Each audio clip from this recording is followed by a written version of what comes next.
오늘 우리가 보는 이 사도행전 14장의 말씀은 바울과 바나바가 성령의 보내심을 따라서 세계 최초의 선교사로 파송되어서 1차 전도 여행할 때의 그 장면의 말씀입니다. 원래 이 바울과 바나바는 안디옥 교회에서 목회를 잘했고 큰 부흥을 경험했어요. 그런데 성령님께서 오늘 갑자기 선교를 가라 이렇게 말씀하셔서 성령님께서 보내시는 그 지시에 따라서 선교지로 가게 된 것입니다. 그러니까 이 바울과 바나바의 관심은 안디옥 교회가 큰 교회가 되느냐 거기에 관심이 있었던 거 아니었어요. 자기들이 사람들로부터 유명세를 얻고 인기를 얻는 것에 관심이 있었던 건 아니었습니다. 이 바울과 바나바의 관심은 성령님의 지시하심을 받고 성령님의 보내심을 따라서 순종하는 것에 관심이 있었던 거예요. 그래서 이 바울과 바나바가 성령께서 가라고 하시는 곳에 순종해서 가는데 여러 곳을 거치면서 전도 여행을 해요. 복음을 증거하고 또 성령께서 벌이시는 역사들을 행하는 그런 일들을 하다가 오늘 본문에서는 루스드라는 곳에 도착해서 벌어진 일들입니다. 오늘 이 바울과 바나바가 이 루스드라에서 성령께서 그들을 통해서 어떤 일들을 하시는지를 몇 가지 함께 살펴보도록 하겠습니다. 첫 번째로 성령님께서는 우리의 믿음에 역사하신다라는 사실입니다. 한번 따라서 합시다. 성령은 우리의 믿음에 역사하신다. 시작. 성령은 우리의 믿음에 역사하신다. 바울과 바나바가 루스드라는 곳에 딱 도착했는데 그곳에 발을 쓰지 못하는 지체 장애인이 앉아있는 것을 봤어요. 오늘 여기 8절 말씀을 다시 보시면 루스드라에 발을 쓰지 못하는 지체 장애인 한 사람이 앉아있었다 그랬습니다. 근데 이 사람은 나면서부터 못 걷는 사람이었다라고 말하고 있어요. 태어나서 한 번도 걸어본 적이 없는 사람이었습니다. 여러분은 오늘 걸어서 오셨죠? 예. 차 타고 오셨을지라도요. 교회 입구에서 내려서 걸어서 엘리베이터 타고 걸어서 들어오셨어요. 여러분 걸을 수 있다는 것을 감사하시길 바랍니다. 아멘. 꼭 다리를 다쳐가지고 못 걷다가 걷게 된 것만을 감사하지 말고요. 그냥 내가 걸어 다닐 수 있다면 이 자체를 감사할 수 있게 되어지길 바라요. 아멘. 오늘 이 사람의 평생 소원이 뭐였겠습니까? 내가 한번 걸어봤으면 하는 것이 소원 아니었겠어요? 한 번도 걸어보지 못했었던 이 사람이었는데 남들처럼 자유롭게 걷고 뛰거나 하지 못했었던 인생으로 산 거예요. 얼마나 되는지 알 수는 없습니다만은 그 인생이 얼마나 되는지 우리는 모르지만은 걸을 수 없었던 자였었던 겁니다. 이 남들은 건강관리를 위해서 열심히 걷기 운동도 하고요. 또 혈액순환이 잘 된다고 요즘은 황토길을 걷기도 하지 않습니까? 맨발로. 그리고 모래사장을 맨발로 걷기도 하면서 그렇게 걷기도 하고 뛰기도 하고 달리기도 하는데 이 사람은 그럴 수가 없는 그런 인생을 살아온 거예요. 남들은 해가 지면은요 이제 자기 집으로 퇴근하면서 총총총 걸음으로요 신나게 가지만은 이 사람은 해가 지면은 외로움과 그렇게 쓸쓸함에 젖어서 그냥 하루를 보낼 수밖에 없는 자였습니다. 무료하고 지겨운 인생을 산 거예요. 걸을 수가 없으니까요. 다른 사람들로부터 칭찬은커녕 오히려 못 걷는 자라고요. 조롱도 당하고 무시도 당하고 관치도 당하는 그런 삶을 살았어요. 그런데 그럼에도 불구하고 이 사람이 어떻게 왔는지 누구가 데려다 줘서 왔는지는 알 수 없지만은 그러나 지금 바울이 있는 곳에 와서 바울의 말을 듣고 있는 거예요. 이 사람이 바울이 말하는 것에 집중했어요. 바울이 말하는 것에 온 정신을 집중해서 그 말을 듣고 있어요. 여기 9절 말씀을 보면 이 사람이 바울이 말하는 것을 들었다. 여러분 성경을 읽을 때에 우리말로 번역된 이 성경을 읽는 것도 굉장히 중요하지만은 그러나 여러분들이 그렇게 하라는 것은 아니지만 신약 성경은 원어가 헬라어로 되어 있거든요. 이 헬라어 원어를 살펴보면은 이 우리말의 의미가 더 분명하게 드러나요. 그래서 이 사람이 바울이 말하는 것을 들었다라고 하는 것은 그냥 한번 듣고서 그치었다라고 하는 의미가 아니에요. 원래의 원어의 의미는 계속해서 듣는 행위를 말하는 거예요. 계속해서 듣는 거예요. 그러니까 사도 바울이 말할 때에 이 사람은 계속해서 온 정신을 집중해서 듣고 있었던 것입니다. 근데 바울이 말하는 것을 들었다라고 하는데 바울이 뭘 말했을까요? 지금 바울이 말하는 것은 복음이에요. 하나님의 말씀을 지금 전하고 있는 겁니다. 복음이 뭡니까? 복음은 예수님께서 하나님의 아들이시고 그분은 우리의 죄를 위해서 십자가에 달려 죽으셨고 다시 살아나셨을 뿐만 아니라 지금도 살아 계시다라고 하는 거죠. 아멘. 이게 복음인 것입니다.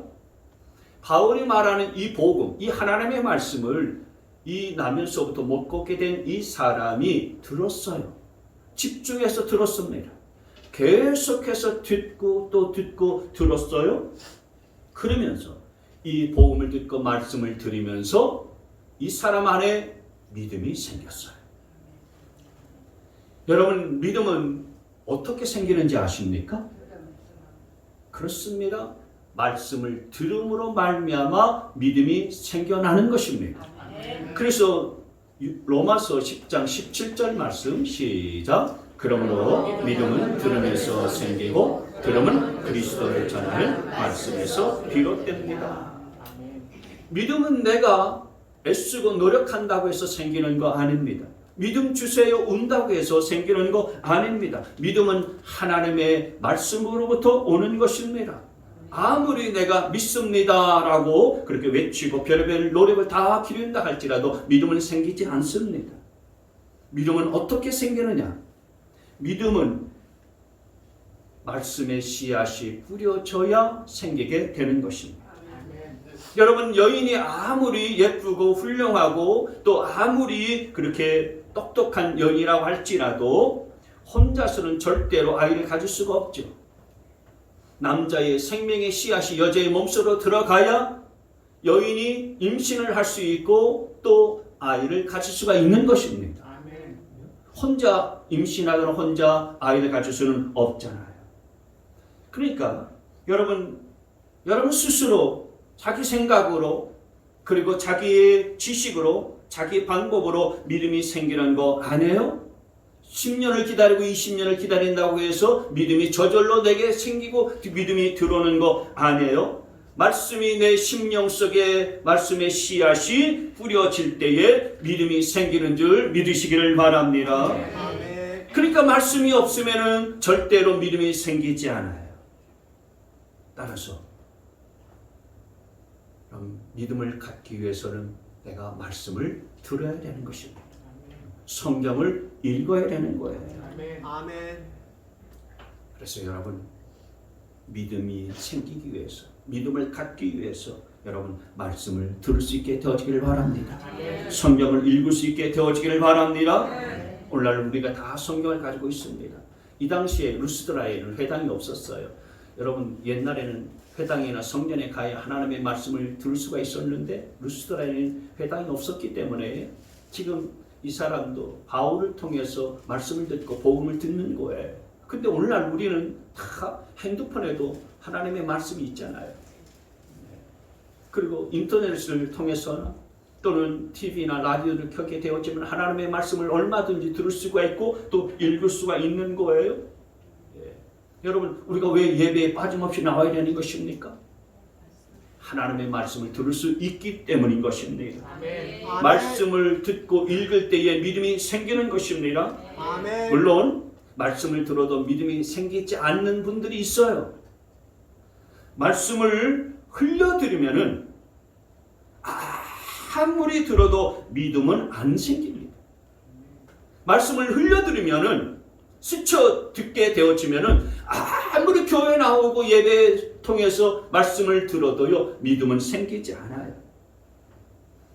여러분들이 하나님의 말씀을 듣고 마음에 새길 수 있게 되어지기를 바랍니다. 아멘. 말씀이 여러분의 심령과 마음속에 말씀의 씨앗이 뿌려질 수 있게 되어지기를 바랍니다. 아멘. 그래서 여러분의 믿음이 생기고 믿음이 자라갈 수 있게 되어지기를 바랍니다. 아멘. 여러분 믿음이 생기고 믿음이 자라게 되어지면 능력이 나타나게 되어지는 거예요. 아멘. 예. 육체의 질병도 치유받는 능력도 나타나게 되어지는 것이고요. 또 인생의 문제들 해결받는 능력도 나타나고요. 고난도 이길 수 있는 그 힘도 생기고요. 그리고 마음속에 하나님이 주시는 참된 평안도 생기는 줄 믿으시기를 바랍니다. 아멘. 보세요. 오늘 이 사람이 바울이 전하는 말씀을 듣고서 그 마음속에 믿음이 생겼어요. 바울은 이 사람이 내 말을 듣고 내가 전하는 복음을 듣고서 이 사람 안에 믿음이 생기는 것을 알았어요. 그 사람 안에 믿음이 있는 것을, 믿음이 생기는 것을 봤어요. 오늘 9절 말씀에 보시면은 다시 보시면 이 사람이 바울이 말하는 것을 들었다. 바울은 그를 똑바로 바라보고 고침을 받을 만한 믿음이 그에게 있는 것을 알았다고 했어요.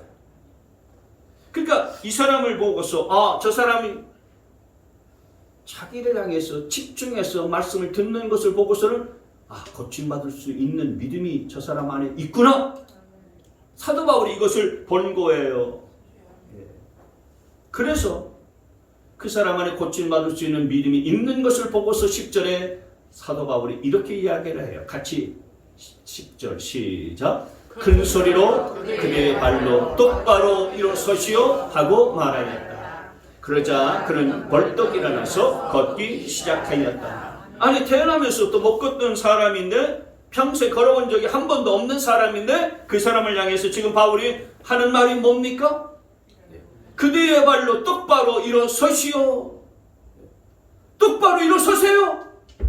발로 일어서시라고요. 그랬더니 이 사람이 정말 일어서는 역사가 벌어졌어요.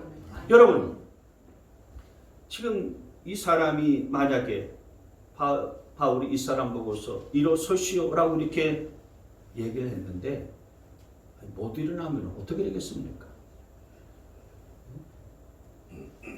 똑바로 일어서시오라고 이렇게 이야기를 했는데요. 못 일어나면 요즘 세상에 젊은이들 말로 하면 쪽팔리지 않겠습니까?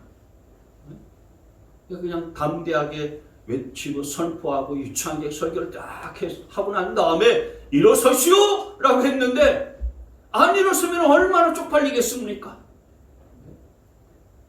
그런데 이거 보면요 바울에게도 대단한 믿음이 있는 거예요.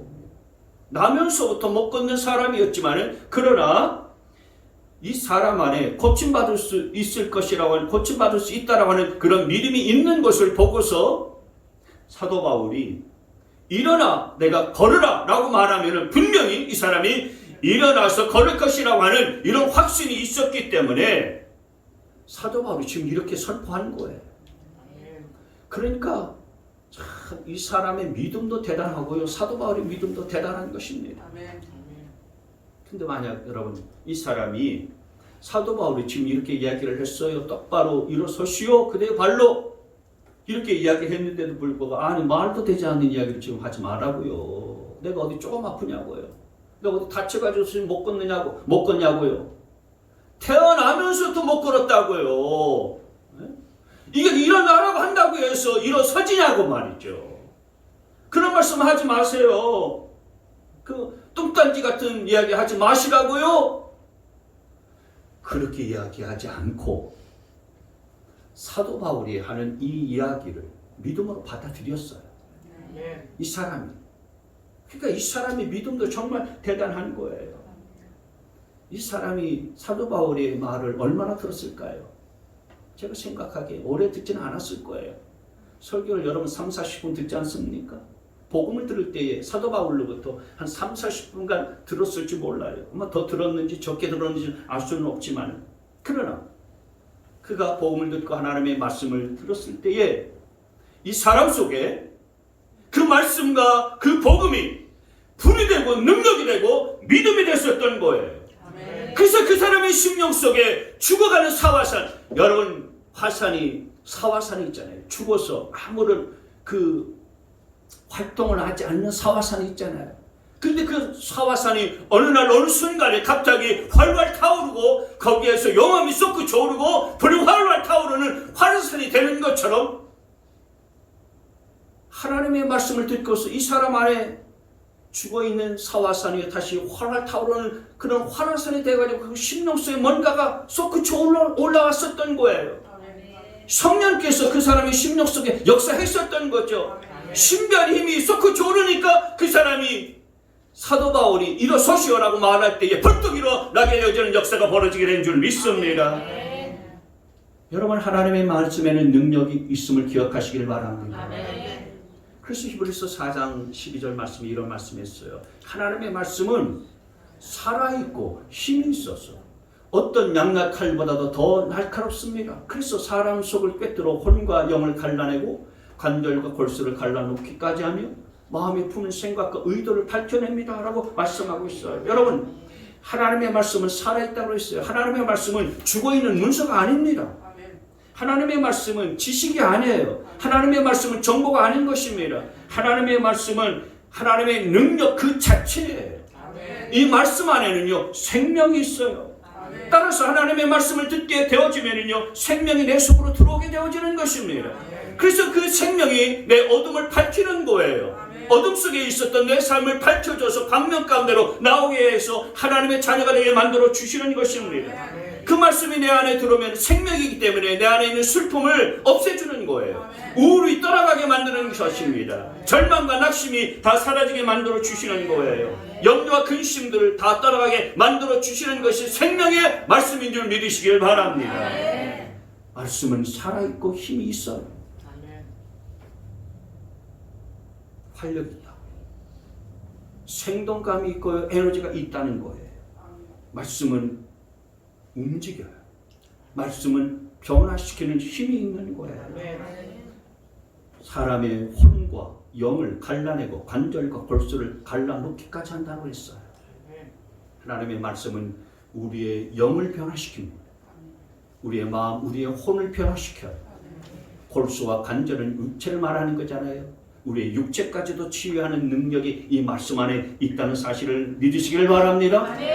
그래서 이 말씀을 사도 바울을 통해서 들었었던 이 사람이 골수와 관절을 찔러 쪼개기까지 능력의 말씀을 들었었던 이 사람이 나면서부터 못 걷게 됐던 이 사람이 일어서는 기적의 역사가 이 말씀을 통해서 나타난 줄 믿으시길 바랍니다.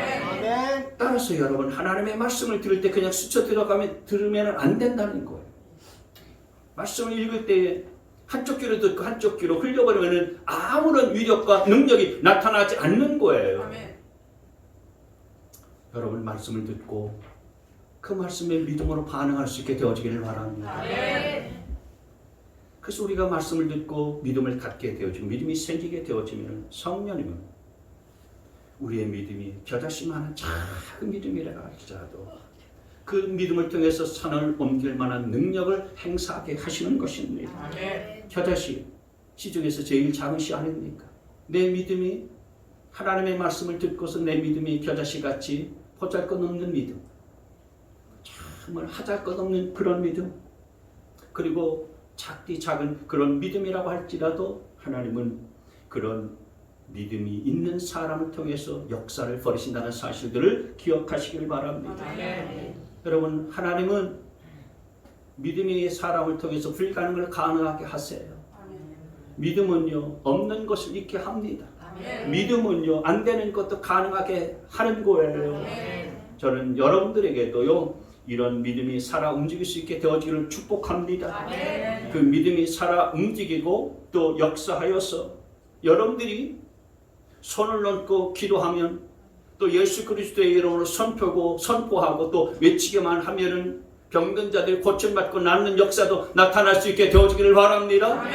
우리 주님께서는 마가복음 16장 17절 18절 말씀에 믿는 자들은 이런 표적이 따르리니 곧 그들이 내 이름으로 귀신을 쫓아내며 새 방언을 말하며 뱀을 집어올리며 무슨 독을 마실지라도 해를 받지 아니하며 병든 사람에게 손을 얹은즉 나으리라 하시더라 말씀했어요. 누구라고 그랬습니까? 누가 이런 역사를 행할 수 있다고 그랬습니까? 믿는 자들이라고 그랬습니다. 하나님의 말씀을 듣고 내 안에 믿음의 씨앗이 자라서 믿음이 생겼고 그 믿음이 자랐어요. 그 믿음이 자라면서 능력이 나타나는 것입니다. 어떤 능력이 나타나는 것입니까? 귀신도 쫓아내는 거예요. 방언을 말하게 되는 거예요. 뱀을 집어올리는 거예요. 무슨 독을 마실지라도 해를 받지 않는 거예요. 병든 사람에게 손을 얹은 낫는 역사가 벌어지는 줄 믿으시길 바랍니다. 하나님은 돈 있는 사람에게 역사하시지 않으세요. 하나님은 유명한 사람에게 역사하지 않으세요. 하나님은 권세 있는 사람에게 역사하시지 않습니다. 하나님은 믿음이 있는 사람을 통해서 역사하시고 일하시는 줄 믿으시기를 바랍니다. 여러분, 세상을 누가 움직입니까? 세상을 움직이는 사람이 누굴까요? 정치 지도자입니까? 아닙니다. 재벌입니까? 아닙니다. 믿음을 가진 사람이 세상을 움직입니다. 여러분, 주님께서는 이 세상을 변화시키기 위해서 예루살렘이 학벌이 좋고요, 지위가 높고 권세가 있는 사람도 찾아가지 않았습니다. 이 세상을 변화시키기 위해서 우리 주님께서는요, 예루살렘의 랍비와 제사장도 찾아간 거 아니었어요. 당시에 권세를 휘두르고 있었던 로마의 장군들 찾아간 거 아니었습니다. 아주 평범하고 평범한 저 갈릴리 어촌에서요, 갈릴리 바닷가에서 어부로서 지극히 평범한 삶을 살아가고 있는 그 어부들, 그들에게 찾아갔어요. 그들에게 믿음을 주고 그들을 세상을 변화시킬 수 있는 하나님의 사람으로 쓰셨던 거예요. 아멘. 여러분이 세상적으로 좀 보잘것 없습니까? 세상적으로 뭐 내세울 거 없습니까? 괜찮아요. 괜찮습니다. 여러분들이 하나님의 말씀을 듣고 믿음을 갖게 되어지면은 하나님께서 여러분들을 쓰시리라 믿습니다. 아멘. 오늘 성령님은 이렇게 믿음이 있는 자를 통해서 역사하신다라고 하는 거예요. 아멘. 두 번째로 또 우리가 기억할 것은 성령님은 어떤 일들을 하시나? 성령님은 하나님을 높이게 하십니다. 다시 시작. 성령은 하나님을 높이게 하십니다. 지금 바울이 이 나면서부터 못 걷는 이 사람에게 일어서시오라고 할 때 이 사람이 벌떡 일어섰잖아요. 그래서 정말 주변에 있었던 수많은 사람들이 일생에 단 한 번도 경험하지 못했었던 이 기적과 같은 역사들을 보면서 다들 깜짝 놀랐어요. 난리가 났습니다. 그래서 이 일들을 생전 처음 보니까요, 야, 이건 사람이 하는 것이 아니다. 저건 신이 하는 일인데 저 사람 신이야? 사람이 아니야. 인간이 아니다. 그래서 11절 12절 말씀에 그렇게 말했어요. 우리가 바울이 행한 일을 보고서 루가온이야말로 신들이 사람의 모습으로 우리에게 내려왔다 하면서 소리 질렀어요. 그리고 그들은 바나바를 제우스라고 부르고 바울을 헤르메스라고 불렀다고 했어요. 이 당시에 여러분 그리스 로마 신화에 이 여러 신들이 나오잖아요. 최고의 신이 제우스 신이잖아요. 그래서 바나바를 제우스라고 그렇게 불렀고요, 바울을 헤르메스 신이라고 그렇게 불렀어요. 그러면서 이 바울과 바나바 앞에서 막 엎드리면서 절하는 거예요. 그리고 제우스 신전에 있었던 제사장은요, 제우스 신전 이방 제사장이죠. 그 제사장은요, 황소를 가지고 왔고요, 화를 가지고 와가지고 이 바나바와 이 바울 앞에 엎드려 가지고요, 그들 앞에 제사를 드리려고 막 하는 거예요. 이 엄청난 역사들이 일어난 것을 보니까 저분들은 하늘에서 내려온 신이다, 제우스다, 헤르메스다 이러면서 신처럼 떠받들고 제사 드리려고 했었던 겁니다. 그 모습을 보고서 바울이 이제 사람 알아보는구만 이러지 않고요, 자기 옷을 찢었어요. 그들이 하려고 하는 일들을 말렸어요.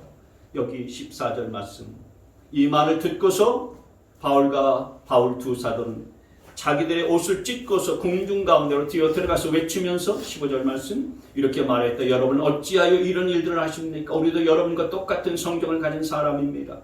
우리가 여러분에게 복음을 전하는 것은 여러분이 이루는 헛된 일을 버리고 하늘과 땅과 바다와 그 안에 모든 것을 만드신 살아계신 하나님께로 돌아오게 하려는 것입니다.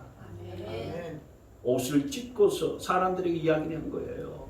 옷을 찢었다라는 얘기는 건요, 이 당시에 옷을 찢었다, 이건 참을 수 없는 울분, 극심한 분노, 또 어떤 때는 죄를 자백할 때에 표현하는 그런 모습인데, 이 사도 바울이 그렇게 자기 옷을 찢으면서 이 사람들에게 여러분 어찌해서 이런 일들 하십니까? 우리는 당신들과 똑같은 사람들입니다. 우리가 신이 아닙니다. 이런 헛된 일들을 버리고 만물 하늘과 땅과 바다와 모든 것들을 만드신 살아계신 하나님만을 높이세요. 그리고 여러분 하나님께로 돌아오세요. 이렇게 외치고요 선포했었던 것입니다. 이걸 보면 바울과 바나바는 자신들을 절대로 높이려고 하지 않았었다는 사실을 알 수가 있어요. 여러분 우리에게는요 우리 자신을 높이려고 하고 우리 자신들이 대접받으려고 하는 마음들이 많이 있잖아요. 버리셔야 돼요. 우리가 높아지려고 해서는 안 되는 것입니다. 모든 영광은 다 하나님께 돌려야 될 줄 믿습니다. 우리 주님께서 가르쳐 주신 주기름은 내일 마지막에 나라와 권세와 영광이 아버지께 영원히 있사옵나이다. 나라와 권세와 영광이 아버지께 언제까지 있습니까?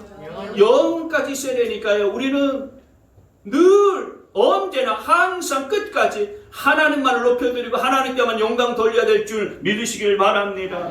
아멘. 바나바와 바울은요 그렇게 사람들이 자신을 신으로 높이고 그리고 자신들이 영광을 받을 수 있는 그런 위치 가운데 가려고 할 때에 옷을 찢었어요. 옷을 찢었습니다. 여러분도 누가 나를 막 높이려고 할 때 옷을 찢으시길 바랍니다. 싸구려 옷 찢으려고 하지 마시고요. 비싼 옷 그냥 찢으세요. 누가 칭찬할 때요 그 칭찬을 덥석 물지 말고요. 그래 내가 아니면 누가 하겠어. 그러지 말고 여러분 나는 칭찬받을 자가 못 돼. 하나님이 높임 받아야 되고 하나님이 영광 받아야 돼. 그러지 마. 하나님을 높일 수 있게 되어지기를 바랍니다.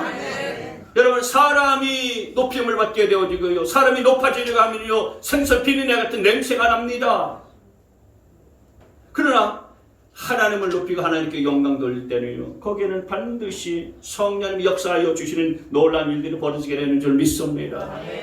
사람을 높이는 것에는 사단의 역사고요 하나님을 높이는 것에는 성령의 역사입니다. 한번 따라서 할까요? 사람을 높이는 것에는 사단의 역사하고 사람을 높이는 것은 사단의 역사하고. 좀 어려우신가요? 아니요. 하나님을 높이는 것에는 성령이 역사하신다. 하나님을 높이는 것은 성령의 역사하신다. 사람이 높아지려고 하는 그 교만 때문에 망합니다. 사람이 높아지려고 하는 그 교만 때문에 분열이 되고요. 그 교만이 사람을 타락시킵니다. 아멘. 여러분 바벨탑의 사건이 왜 일어났습니까? 많은 사람들이 우리가 이 탑을 세워서 높이 세워서 하늘 꼭대기까지 다 보자. 그래서 우리의 이름을 널리 알리도록 하자. 이런 교만이 하늘 끝까지 올라가서 하나님께서 그 당시 하나밖에 없었던 언어를 흩어버리신 거 아니겠습니까? 교만하면은 그렇게 망하는 거예요. 교만하면은 분열하는 것입니다. 아멘. 교만하면은 모든 관계가 다 무너지고 깨어집니다. 부부 사이도 마찬가지고요. 모든 인간관계도 마찬가지예요. 내가 교만하면 그 관계가 다 깨어져요. 관계가 다 무너집니다. 그러나 겸손하면 관계는 좋아지게 되어져 있습니다. 아멘. 겸손하면 은혜가 흘러 들어오게 되어져 있어요. 교만하면 은혜가 다 빠져나갑니다. 은혜가 다 사라져버리게 되어져 있어요. 망해. 사도행전 12장 말씀에 우리가 지난번에 살펴본 말씀이었죠. 헤롯이 하나님께 영광 돌리지 않고 자기를 높이려고 할 때 하나님께서 이 헤롯을 치셨어요. 그래서 벌레에게 먹혀서 죽고 말았다고 했어요. 벌레에게 먹혀서 죽고 말았다. 이건 급성 무슨 질환이나 급성 바이러스에 걸려서 죽게 되었다. 그런 의미예요. 왜요? 헤롯이 하나님께 영광 돌리지 않았기 때문에 하나님께서 무서운 진노를 그렇게 내리셨다고 하는 것입니다. 겸손하게 하나님을 높이는 자에게 하나님의 임재가 있습니다. 아멘. 여러분 우리가 찬양할 때 우리의 마음과 심령이 기쁘잖아요. 왜 기쁠까요? 하나님을 높여드리기 때문에 하나님이 우리의 찬양을 받으시고 우리의 심령 속에 기쁨을 주셔서 우리가 기쁜 줄 믿습니다. 아멘. 그래서 우리가 찬양하면 즐겁고 신나고요. 너무나 행복하잖아요. 찬양 중에 임하시는 하나님이 계시기 때문에 그런 것입니다. 아멘. 그래서 여러분 하나님만 높이시기를 바랍니다. 하나님께 영광 돌리시기를 바랍니다. 성령 충만해서 하나님만 높여드리는 저와 여러분 되시기를 축원합니다. 세 번째로 성령은 어떤 일을 하시는가? 성령은 죽은 자도 살리신다. 다시 시작. 성령은 죽은 자도 살리신다. 자, 루스드라에서 이런 놀라운 역사와 기적이 나타났어요. 나면서 못 걷던 사람이 일어나게 되어졌고, 또 그런 역사를 보면서 수많은 사람들이 바울과 바나바 앞에서 막 엎드려서 신으로 섬기려고 했었던 이런 일들이 벌어졌어요. 그런데 또 한 가지 사건이 일어났는데 그게 뭐냐면은 이곳에 이 루스드라에 저 안디옥과 이고니온에 있던 유대 사람들이 내려와서 바울과 바나바를 핍박한 거예요. 이 유대 사람들은 유대인들 중에서도 아주 급진적인 유대주의자들이에요. 극렬한 유대주의자들인데 이들이 내려와서 바울과 바나바가 복음을 증거하고 또 성령의 놀라운 역사를 일으키는 일들에 대해서 화가 나고요. 분노가 치밀어 올랐어요. 이 먼 곳까지 쫓아와가지고 지금 방해하고 회방하고 핍박하고 박해를 가하고 있는 것입니다. 그래서 이 유대 사람들이 지금 루스드라에 있는 사람들에게 저 사람들은 거짓말쟁이다. 저 사람들은 사기꾼들이야. 저 사람들 말 듣지 말고 믿지도 마. 사람들을 막 그렇게 설득해 갔는데 안타깝게도 이 루스드라 사람들이요, 이 유대 사람들의 말을 믿었어요. 그들의 설득에 그냥 넘어갔습니다. 그래서 유대 사람들과 이 루스드라 사람들이요, 바울과 바나바를 향해서 돌을 던져 치기 시작했습니다. 돌을 얼마나 많이 던지고 얼마나 많이 쳤는지 이 바울이 거의 죽을 정도가 됐다고 성경은 말씀하고 있습니다. 19절 말씀해 보시면은, 근데 유대 사람들이 안디옥과 이고니온에서 거기로 몰려와서 군중을 설득하고 바울을 돌로 쳤다. 그들은 바울이 죽은 줄 알고 그를 성 밖으로 끌어냈다. 바울이 돌에 맞아서 죽은 줄 알고 기절해서 막 죽게 된 거예요. 죽은 줄 알고서 사람들이 바울을 성 밖으로 끌어내가지고 던져버렸어요. 내쳐버렸어요. 내 동댕이 쳤습니다. 그래서 바울은 누가 봐도 죽었어요. 20절 말씀에. 그러나 제자들이 바울을 둘러섰을 때에 그는 일어나서 성 안으로 들어갔다. 그리고 이튿날 그는 바나바와 함께 더베로 떠났다. 여기 보시면 제자들이 바울을 둘러섰을 때에 바울이 이미 죽었어요. 그래서 죽은 바울 앞에서 바울 곁에 쭉 둘러서서 뭘 하고 있었겠습니까? 그래요. 통곡의 기도를 하고 있는 거예요. 눈물의 기도를 쏟고 있는 겁니다. 바울은 이미 죽었어. 그런데도 이 제자들이 그 바울을 둘러싸서 기도하고 있는 거예요. 여러분, 우리가 인생을 살아가면서 우리가 가지고 있었던 꿈과 희망 또 소원 이런 것들이 마치 죽은 것처럼 느껴질 때가 있습니다. 우리가 원했었던 문제가 다 죽은 것 같은 그런 상황이 오는 순간들이 있어요. 내가 어린 시절 아니면 젊은 시절에 가졌었던 그 꿈과 비전과 또 열정이 다 죽을 수가 있습니다. 그러나 여러분이 그런 순간에도요 기도할 수 있게 되어지기를 바랍니다. 아멘. 우리 성령님은 죽은 자도 살리시는 분이십니다. 아멘. 우리가 젊을 때는, 우리가 어릴 때는 다 꿈이 있었잖아요. 비전도 있었잖아요. 열정도 있었잖아요. 근데 세월이 지나가면서요 그 꿈을 사람들이요, 주변 사람들, 나도 그렇지만은 주변 사람들 다 죽여버려요. 야, 그 나이에 뭘 하려고 그러냐? 꿈은 무슨 꿈이냐? 네? 그 나이에 그게 되겠어? 헛된 꿈 꾸지 말고 헛된 공상 꾸지 마. 사람들이 던지는 그 말에 내 꿈이 다 박살나버리잖아요. 지금 여러분 마음속에 꿈이 있습니까? 열정이 있습니까? 비전도 꿈도 열정도 다 죽어버렸다면, 죽은 것과 같다면은 여러분 기도하시기를 바랍니다. 아멘. 성령님께서 다시 불비춰 주실 줄 믿습니다. 아멘. 우리 하나님은 어떤 분이십니까? 상할 때 꺾지 아니하시고 꺼져가는 불도 끄지 아니하신 분이라고 말씀하셨으니 반드시 살리시고 회복시켜 주시라 믿습니다. 아멘. 우리 예수님께서 십자가에 죽으셨잖아요. 근데 예수님의 죽은 몸을 누가 살리시고 누가 살리셨습니까? 로마서 8장 말씀해 보시면은 예수를 죽은 사람들 가운데서 살리신 분의 영이 여러분 안에 살아계시면 그리스도를 죽은 사람들 가운데서 살리신 분께서 여러분 안에 계신 자기의 영으로 여러분의 죽을 몸도 살리실 것입니다. 아멘. 여기 예수를 죽은 사람들 가운데서 살리신 분의 영이 곧 성령이죠. 아멘. 성령님이 예수님을 살리셨다라는 말씀이에요. 아멘.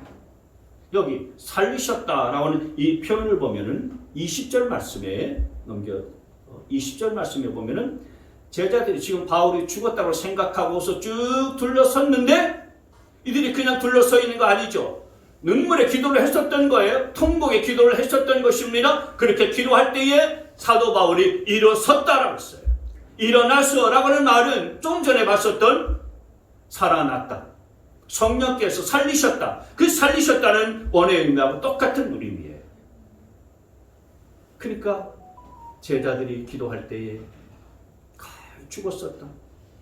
이 사도 바울이 다시 살아나서 어떻게 했습니까? 성으로 다시 들어갔어요. 그리고 이튿날에는 바나바와 함께 더베로 떠났어요. 피신한 거 아닙니다. 다시 성으로 들어가서 복음을 증거하고 또 더베로 떠나서 그곳에 가서 복음을 전하기 위해서 갔었던 거예요. 아멘. 그러니까 바울은 정말 죽은 건데 근데 살리시는 성령의 능력으로 말미암아 다시 살아난 겁니다.